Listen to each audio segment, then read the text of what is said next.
I'm happy. You know why I'm happy? I'm happy because sometimes roosters come home to roost. And sometimes people get what's coming to them. In a just world, a thing called karma would happen more often, where the scales balance out.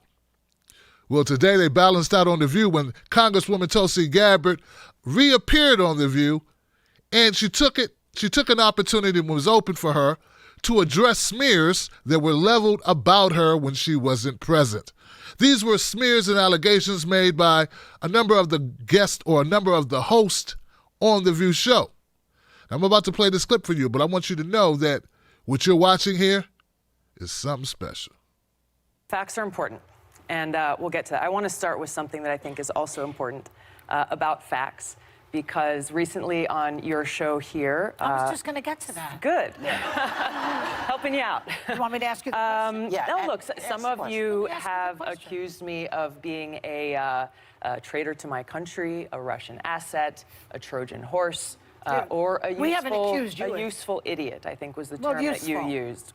Which basically means that I'm naive or lack intelligence to know what's going on. They use that. Just to make sure we're clear here, August 1st, 2019, The View smeared Tulsi Gabbard while she wasn't there. They were doing it in defense of Kamala Harris, who Tulsi Gabbard had just chin-checked on the world stage during a debate, calling to question Kamala's record as a prosecutor. Here goes a little bit of the smears that were stated about Tulsi Gabbard on The View. I thought that Tulsi Gabbard wanted to come for her because she is more of a fringe candidate, because her numbers are very low. The Republicans like Tulsi. The Republicans like her, and I think she's a real Trojan horse here, because when you look at her record in particular, she's apologized for it, but she was very anti-LGBTQ community. She also has praised Trump for meeting with Kim Jong-un 3 times. That's why they like her. She was one of 47 House Democrats who joined her Republican colleagues voting for a measure that would halt Syrian and Iraqi refugees from resettling in the U.S. She's also refused to call Assad a war criminal, and actually she refused to do it last night. And she refused to do it last night. And then, per an NBC News report, Russian propaganda machines favors Gabbard. So when I look at all of that, I'm concerned that she is attacking Harris, and I'm concerned that she has any traction. So I agree that the Republicans will start throwing money at her. I agree that when she came on the show, you and I asked her about it, and I believe you brought up Venezuela.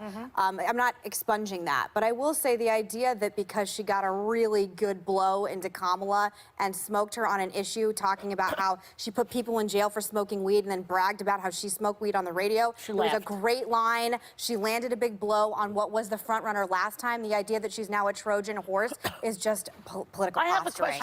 So as you can see here, it was not just Joy Behar who was smearing Tulsi Gabbard. It was also Sonny Hostin, who just happens to be a friend of Kamala Harris's and just happens to be a former prosecutor as well. It's kind of strange that Sonny wasn't present. Neither was Ana Navarro, who later in that clip got in a lot of shots about Tulsi Gabbard, all alluding to her being friendly with Russians and dictators and the same lines or talking points they use against Donald Trump. Well, here we are. We're back to Tulsi Gabbard calling them out on their BS. Me of being a traitor to my country, a Russian asset, a Trojan horse, or a useful idiot, I think was the term that you used. Which basically means that I'm naive or lack intelligence to know what's going on. They use that. I want to let your viewers know exactly who I am. All right. Set the record straight. I am a patriot. I love our country. I am a strong and intelligent woman of color, and I have dedicated almost my entire adult life to protecting the safety, security, and the freedom of all Americans in this country. It was the attacks on 9/11. Well, I guess we're getting getting a little bit far ahead of ourselves, but Franklin Graham finds you refreshing. He doesn't find me refreshing. Richard Spencer, the white nationalist leader, says he could vote for you. Joy, this is why. I mean, you're on here. Tucker Carlson at least 10 times. Why don't you go on Chris Wallace's show? This is why I'm here, because you and other people continue to spread these innuendos that have nothing to do with who I am. Well, Hillary that have Clinton nothing to started do it, with and then who you I shot am. back at her, boy. You called her the queen of warmongers. You doubled down, unfortunately, you doubled down on the baseless accusations that she made that strikes at the core of who I am. I'm a soldier. Because of the attacks on 9/11, I enlisted in the military to go after and defeat and destroy the evil that visited us on that day. I've served now for over 16 years, deployed twice to the Middle East during the height of the war, where every single day I saw firsthand the terribly high human cost. It's why I ran for Congress. We actually have the clip of Hillary Clinton, just to put this in context of what we're talking about. Let's take a look at that. I'm not making any predictions, but I think they've got their eye on somebody who's currently in the Democratic primary and are grooming her to be the third-party candidate. She's the favorite of the Russians. They have a bunch of, sites and bots and other ways of supporting her so far. That's assuming Jill Stein will give it up, which she might not, because she's also a Russian asset. So really? I mean, this is outrageous. This is outrageous and offensive on so many levels. I've served as a member of Congress now for almost 7 years, receiving high-level national security and intelligence briefings, serving on the Foreign Affairs Committee, the Armed Services Committee, the Homeland Security Committee, working to ensure the safety and security of the people of this country.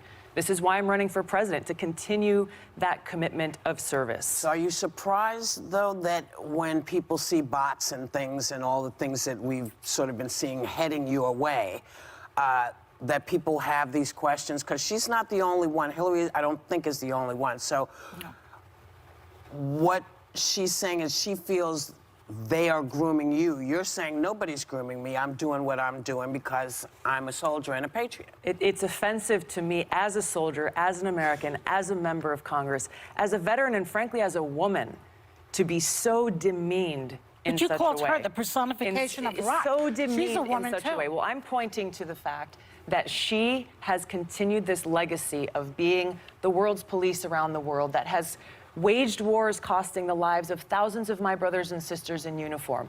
I'm speaking out against that and What's to your evidence change. to that? To change. Well, can I? Are you serious? Let's hear it. Are you serious? Let's hear it. I served in the war Not in you, Iraq. her. You're saying that she's exactly. she's a I served warmonger. How do in you the come war up with in that? Iraq Yeah. that she championed. She championed a regime change war in Did Libya. you not believe in that war? I believe the lies that were told to us. Well, so did she. Look, it is indisputable. It is indisputable to say anything other than the fact that Hillary. Let me just close this out. That Hillary Clinton, throughout her career, has led with a foreign policy of interventionism and being the world's police, going and toppling dictators in other countries that has caused such destruction and loss of life. I'm against that. I'm running for president to change that. Rather than actually debate me on the issues, she and others are resorting to these smear tactic campaigns, seeking to undermine me, smear my character, and sending a message to anyone who dissents: toe the line, or you too will be smeared. I love what Tulsi Gabbard did here. She called out The View on their nonsense, on their talking points, on their smear tactics, on their inability to weigh facts. This is what needs to be done more often. We need to be checking these people as they smear us, as they make up lies, as they mislead the public. Now, this is one of the reasons why I was so surprised when Tulsi Gabbard defended Obama with this whole, we need to be more civil and we need to stop call-out culture. Yeah, maybe we don't need to call people out on petty things that don't make major sense or don't really impact lives. But when you call out a presidential candidate, that's good. When you call out lying corporations, that's good. When you call out people who are misleading us, using fake news and bad media, just like The View does, that's damn good, Johnson. Damn good. Some of the people that disagree with me because they support Tulsi are now applauding Tulsi for doing what I was saying we need to keep doing. which is calling them out when necessary. Tulsi Gabbard did this excellently. She did not come across as hateful or mean or even vindictive. She did what she said she was going to do. Set the record straight. One of the things I got a problem with about this whole thing, though, is where the hell was Anna Navarro? And where was Sonny Hostin? Joy Behar should not have had to take the whole brunt of that. She wasn't in it alone. The others were chiming in, smearing the hell out of Tulsi Gabbard, and they were all ghost. Look, if you're going to call somebody out, stand on it. Be a man or woman or whatever gender you are on it. Stand behind your words and your smear tactics the same way. Have that same energy you had when you spoke it. Have that when you're confronted with it. That's the least you could do. I hope like hell that Tulsi Gabbard is on that debate stage this month so she can continue to do what she does, which is call it as she sees it. Follow me as Real Tim Black on Facebook and Twitter, and Tim Black at Night on Instagram. Tulsi Gabbard, I salute you. Imagine not being a military, not being a veteran, not putting your life on the line, and questioning not only a veteran, but an active duty veteran. Questioning not only an active duty veteran, but someone who has a high security clearance, who's an active congressman in good standing on several committees. This is Hillary Clinton's doing. I hope it's good for you, Sonny. You threw away all of your ethics and your credibility, at least with those who would hold you to certain standards. You're nothing more than a talk show smear merchant now. That's not good. Once again, I'm Tim Black for TBTV. Subscribe to this channel. And don't forget to click that bell, baby. Wolfpack.